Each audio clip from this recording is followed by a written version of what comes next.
Hi, I'm Chrissy Cordingley, and this is my show, The Flare Up Show, and this special episode is produced in partnership with Clarissa, Burt, and in the Limelight Media. I originally created this show to advocate for myself through chronic illness, but today it's grown into a wellness show that's listened to all over the world. I love to practice well-being for the whole being. So if you're ready to rise, thrive, and elevate your life, stay tuned, enjoy the show, and thanks for listening. Welcome to the Flare Up Show. This show is produced by the amazing Clarissa, Burt, and in the Limelight Media. And today I have Mia J. Hanks, who is a survivor of narcissistic abuse and author of the book Bridemaid, a Memoir. She's dedicated to raising awareness about narcissism and letting other victims know that they're not alone. In her memoir, she shares stories about her nearly 30-year marriage to a covert narcissist, told in a series of short stories. She gives you the first-hand account of day-to-day life with a narcissistic spouse, helpful tips for victims, and hope of finding life outside of abuse. Welcome to the show, Mia. I'm super happy to have you here. Thank you for having me. I'm just so excited. I would actually really love to just start with your story. Could we just sort of start at the beginning and share what you would like to share about you, yourself, and where the book came from? Yeah, certainly. So like you said in the intro, I'm the author of Bridemaid. Basically, I got into a marriage with a covert narcissist. Of course, I didn't know it at the time, but I was 21 when I got married, and yeah, I was not aware of narcissism, narcissistic abuse, and I think in my generation people assumed that domestic abuse was physical. And there was not a lot of talk around emotional, psychological abuse. So long story short, I stayed in this marriage for a very long time. I had 2 children and really just kind of felt trapped. I felt like that was the cards I had been dealt, and I had to make it work. So I hung in there as long as I could, and more years passed, and I started seeking information. I knew something was wrong, and I learned about narcissism and specifically covert narcissism, and I knew that's what I had been dealing with. So after 29 years, I got out of my marriage, and after I divorced, I decided to write a memoir about my experiences. Yes, sharing stories is so powerful, especially something like covert narcissism. It can be very isolating. So to hear other people, I know for myself in similar type of relationships, it's just to hear someone else go like, "Hey, that's not right. You shouldn't accept that." That is so powerful. And so thank you for sharing your story with everybody. I love the image of the bird cage, and you talk about the golden cage and how that is sort of your, I guess, analogy for covert narcissism is it wasn't even just the way you describe it in the book. It wasn't even just him building a cage around you, but you were helping build the cage. So could you explain what covert narcissism is and what that means by playing a role in the narcissist plan of your abuse? Yes. So, when you hear the term narcissism, you think of this very outwardly arrogant, pompous person. But a covert narcissist, it's considered one of the more dangerous types of narcissism. And the reason is that these people, to the outside world, they are very generous, they're very humble, they're kind, they're empathetic. But it's all a lie. So behind closed doors, they are a true narcissist. Everything is about them. The world revolves around them. As your partner, you are responsible for their feelings, their emotions.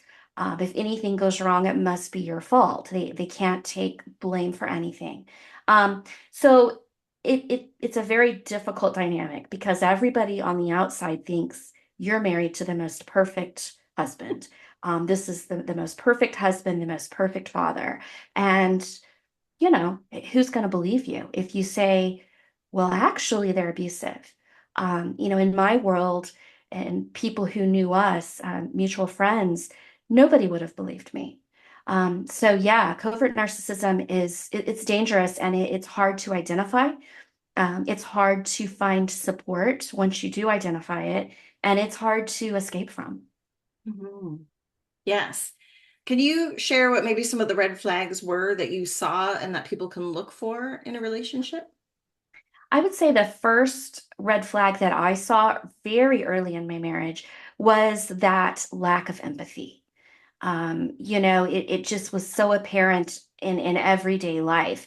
It would be things like I share in my book. If I was sick, or I wasn't feeling well, instead of being sympathetic, empathetic, saying, "Hey, how can I help you? I know you're having a bad day. I know you're not feeling well." My husband's response would be to be angry with me. Hmm. I had ruined his day. I had messed up his plans because, with a narcissist, it is all about them. So they don't want anybody getting in their way or changing up the plans that they have. And so, yeah, that general lack of empathy was definitely a red flag. I would say another red flag is if your partner is making you feel um, bad about yourself, if you're second guessing yourself, if you feel like you're losing confidence on a daily basis, those types of things are really important to look for and really ask yourself, how does this person make me feel about myself? That's Hmm. really a key question. It really is. It really is. What are, was there a moment in your relationship that was like the last straw? Like, or was it an awakening over time? Like, what happened where you were finally like, oh my God, like this has to stop and it has to end now for me? I would say over time, it was kind of a slow build. Narcissists, I think a lot of people end up staying in these relationships for so long because you feel like eventually it's going to get better. When Mhm. we get to this next stage of life, when we have less stress, it's going to get better. That's not true. Narcissism gets worse with age. And so over time, every year was worse than the year before. And I kind of just reached a breaking point where I started delving into this and researching what is wrong with this relationship. What is at some point you just realize this can't be okay. And I think the kind of the final straw, so to speak, was just my physical health. I was crumbling Yeah. under the stress that I was living under. And I was having physical symptoms. I was having chronic pain, headaches, stomach aches, everything. I felt horrible every day.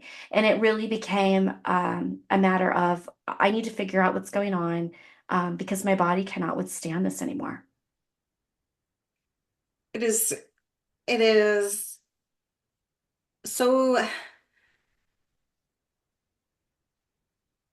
unbelievable to me how they can gaslight and, convince someone that they're not seeing things clearly, but yet the body is clearly experiencing uh pain, discomfort. I mean, sometimes it can lead into autoimmune disorders, is sort of some of the links that they're going to, that when we deny ourselves and our needs for so long, eventually our body does shut down, which was also very similar to my own experience. I'm so glad that you did this and that you're feeling healthy and well enough, especially to share this information. What were the challenges that faced? What was the process like for you to leave the narcissist? And what could some people that are like, I think I need to get out of this unhealthy relationship, what are some things that they should be aware of that could become obstacles for them? I think leaving a narcissist is not like leaving a neurotypical person. I think that you have to realize right from the start that you're not dealing with a rational human being. And so definitely there are challenges that you wouldn't see with a neurotypical person. My advice would be to plan. You really do. You really have to plan. You don't know what's going to set these people off, and any disruption in their day could trigger them. So, you hear a lot of people talk about going no contact when you leave.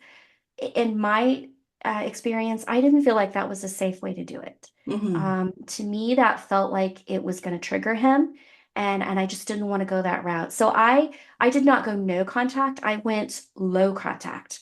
and eventually just tapered off, but it wasn't a sudden thing. Um, but as far as advice for people who feel like they need to get out, listen to your body and listen to your intuition. And if you feel like you need to get out, really start planning.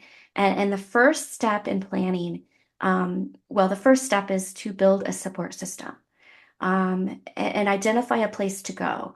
But the second step that is so, so important is start stashing away some cash.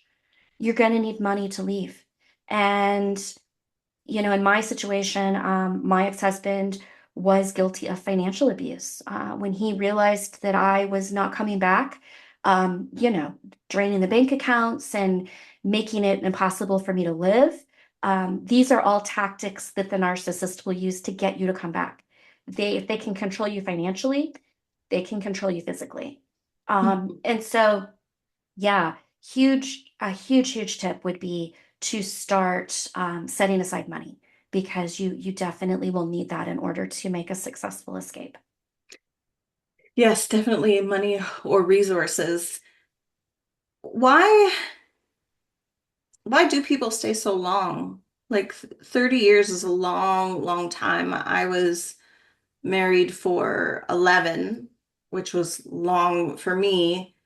Why do we try so hard? I know that by the end of it, I felt like I was a pretzel because I was so convinced that the problem was me and I was doing everything I could to change. And it was just exhaustion, right? By the end, you're just like, there's nothing left. I don't even know who I am anymore. And it was funny, even in the leaving, which you may understand this, even in the leaving, my concern wasn't how can I be most comfortable? It was how can I get away with as little inconvenience to them and make this as easy on them? Because again, I'm the problem and I'm the one that's leaving. Why do we do that? Why do we give away ourselves so much?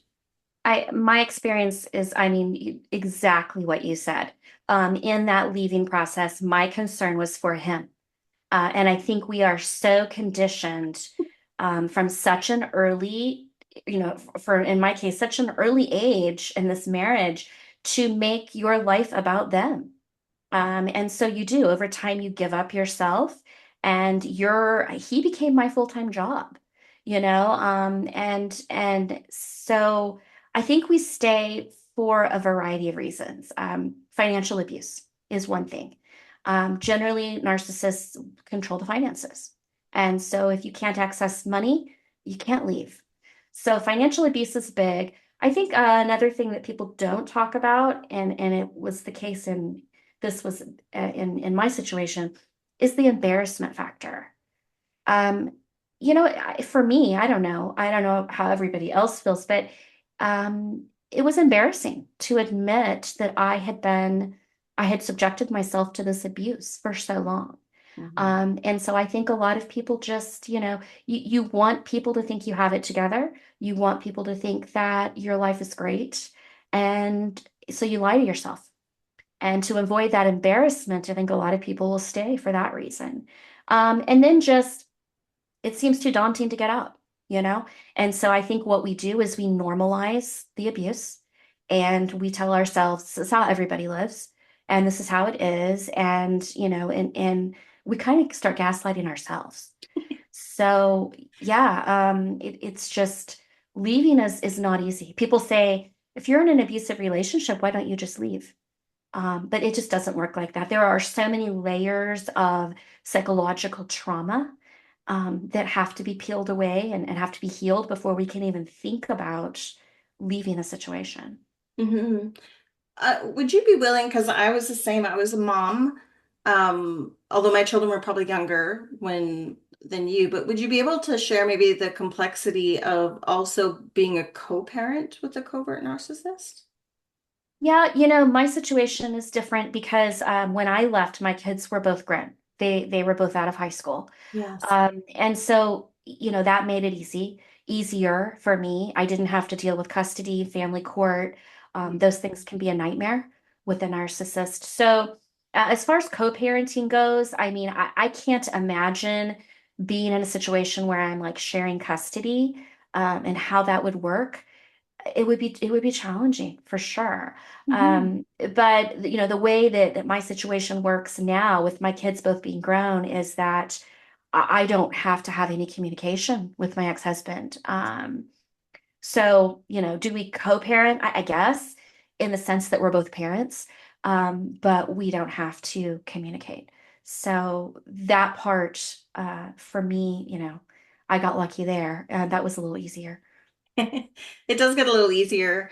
One of my children is grown now, and it is easier, but also there's different challenges. They're like, Mom, what are we going to do when I get married? Those kinds of things start to play in our minds. We're like, oh yes, because they obviously still have a relationship, so it's quite different. But it's interesting how life is so connected in this way, right? And how you must be, I hope you are very, very proud of yourself.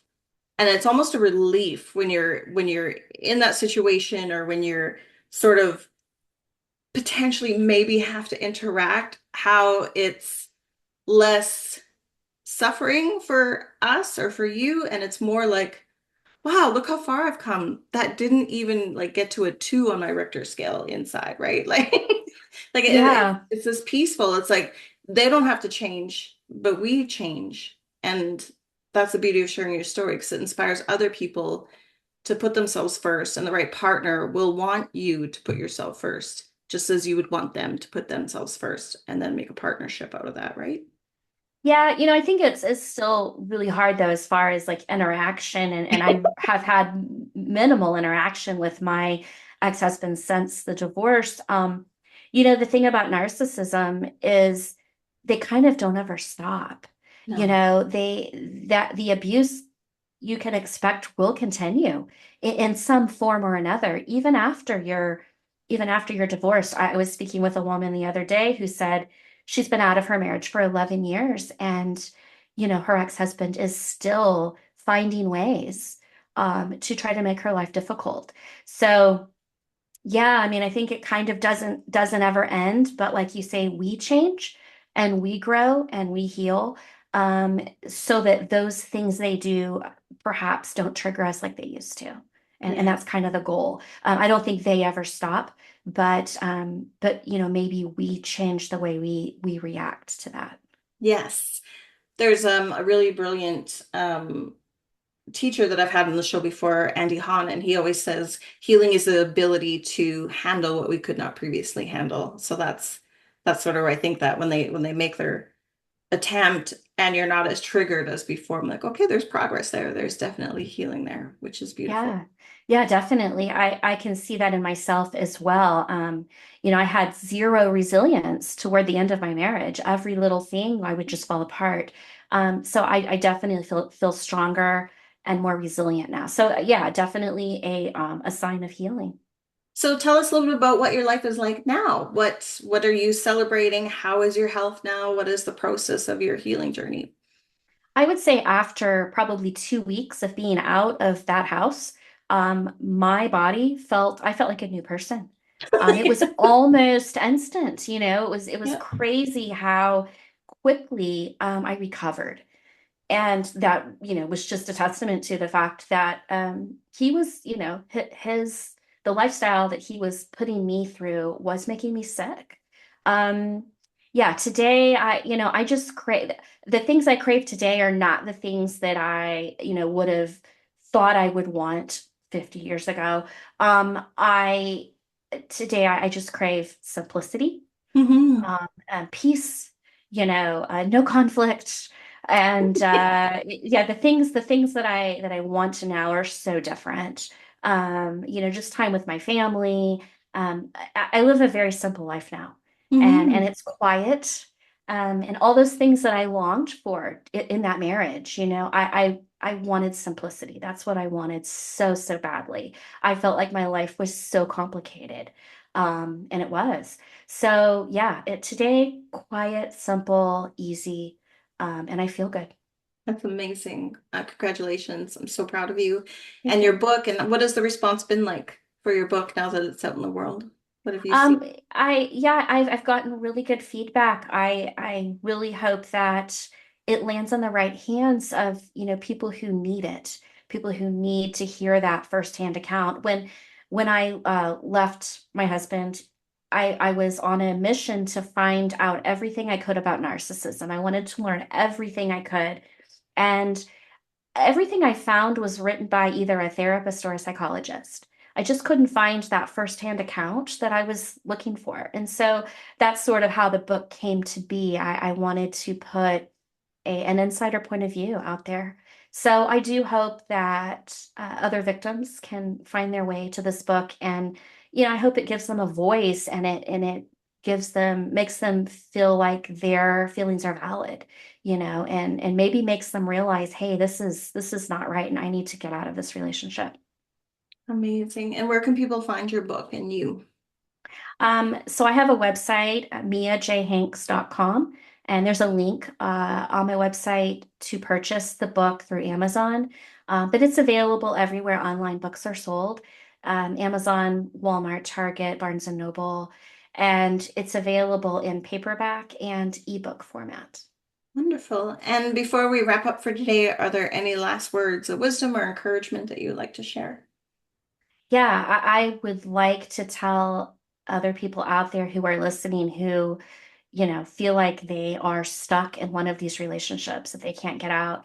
I really would like to convey the message that even though it feels like you're stuck, you are not stuck. There is always a way out. There's always a path, and there are resources available and help out there. So don't stay in a relationship because you feel stuck, because you're not.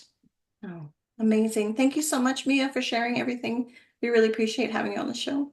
Thank you for having me. I appreciate it. Mia, you take care.